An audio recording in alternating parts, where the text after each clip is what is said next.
Okay, today I'm reading from a book called Angels Unveiled by Sheikh Mohammed Hashim Kabani, who actually is in Fenton, Michigan.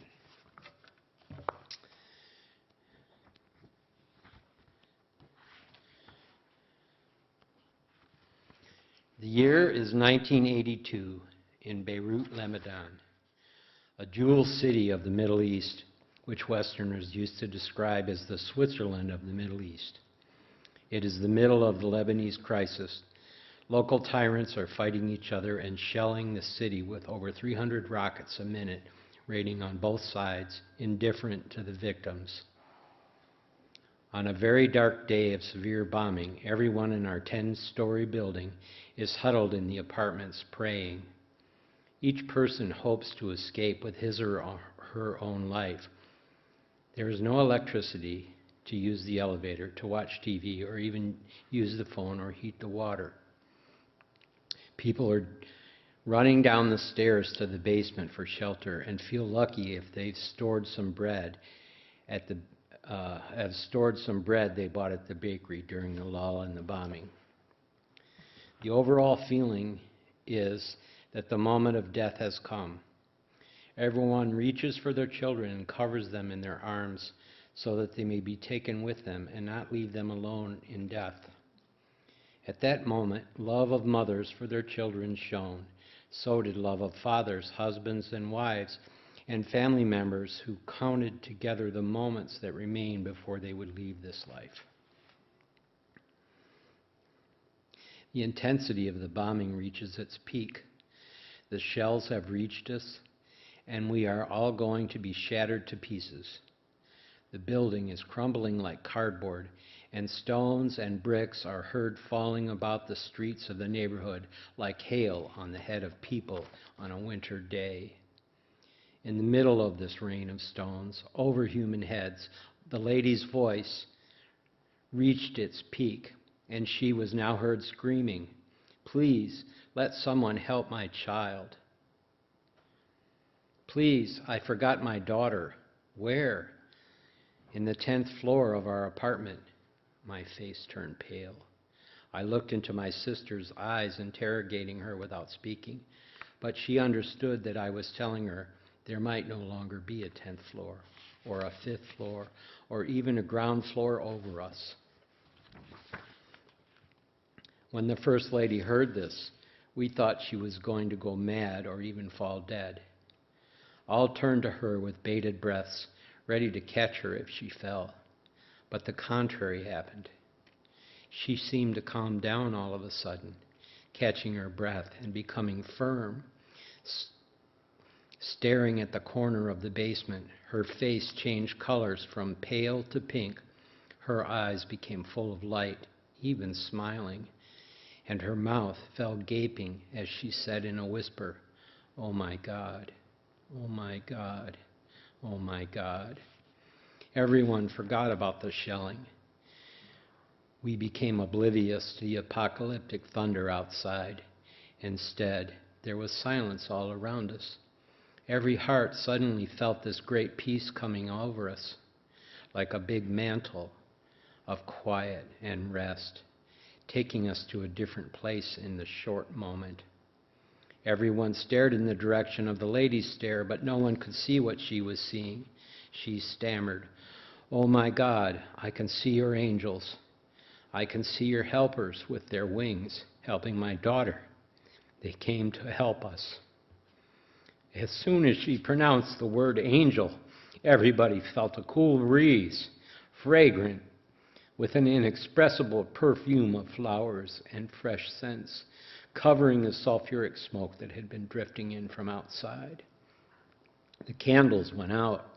An immense light appeared, filling the whole basement and seemingly expanding it infinitely. Everyone froze in their place, unable to detach their gaze from this great cloud of light, staring at the light without the slightest strain, although it seemed so many times as intense as the sun itself. Tongues were muted. No one breathed. An immense peace descended, and all the suffering and shelling of the last few hours had been forgotten. The lady was now in a state of happiness, and all anxiety had disappeared from her. "Angels are saving my daughter," she kept repeating, despite the apparent incongruity of her phrase, because everyone thought the building above us had been reduced to rubble, and the lives of all those still in it lost. Yet everyone now firmly believed that anything could happen because of the state that we had entered, although anyone hearing this from outside would consider it nonsense that the lady's daughter could still be alive. My sister looked at me silently, begging for some kind of answer. I stared back, eyes wide open. God is great. He can do anything. He sent us guardian angels to heal the wounds of helpless people who supplicate him. She understood, and the reflection of this message seemed to enter her heart in waves of spiritual energy, now overflowing her heart and reaching the hearts of others around us. Everyone seemed aware of a special event happening to them which they had never experienced before in their lives. My sister, who had cancer, screamed, "He is healing me! The angel is healing me!" Then she fainted. Everyone was in a dilemma, wondering who to help, the First Lady or my sister.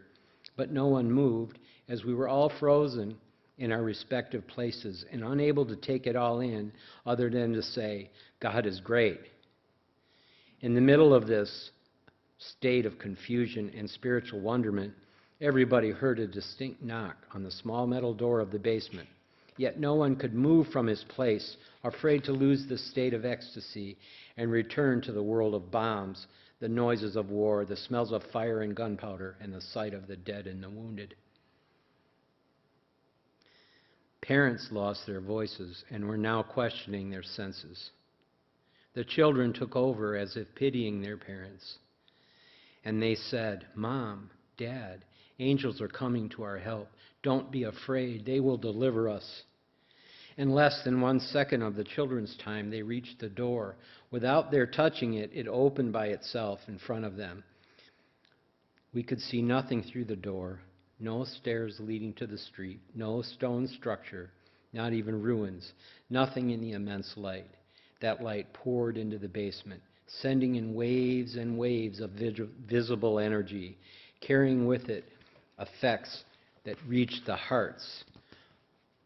For we all felt a great effulgence of love and utter happiness in our hearts, a love we had never felt before in our lives. It did not even equal the most intense rapture of our adolescence. We were in a trance. The 2 children vanished in the light, no longer to be seen. All eyes were transfixed, casting impossible gazes at the disappearing children, but unable to follow them into the light.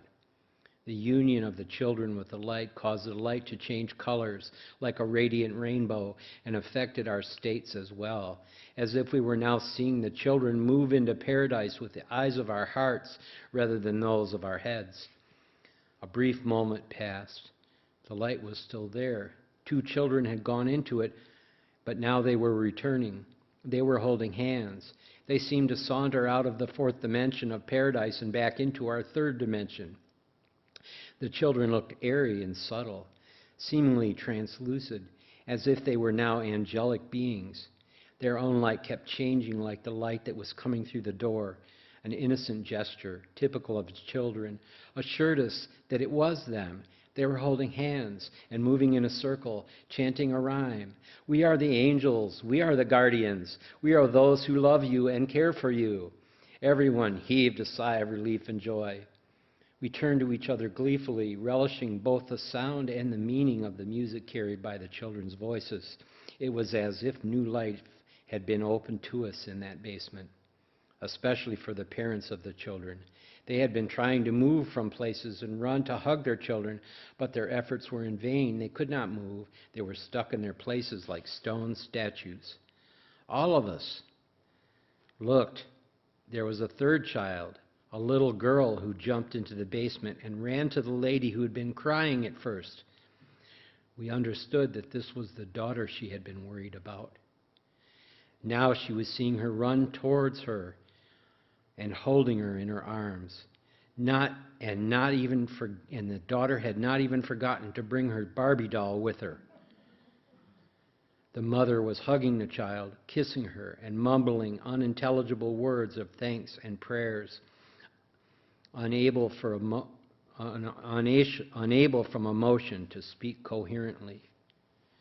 The little girl was in a mixed state of happiness and fear. She was happy because of what she had seen in the world of angels, and she was afraid from the intensity of the emotion of the people's questioning that had suddenly erupted around her. She was surprised at their agitation and at the reaction of her mother, not realizing what the fuss was about. She had been visiting with friends, the angels, and now she was here. What about the 10th floor? What about your rooms? But the girl said, Mom, why are you crying? Why are you kissing me? As if you had not seen me for a week. The mother kept hugging the child. The little girl began to hug her Barbie doll, exactly as her own mother was hugging her. Each feared the loss of the little baby who she held dear.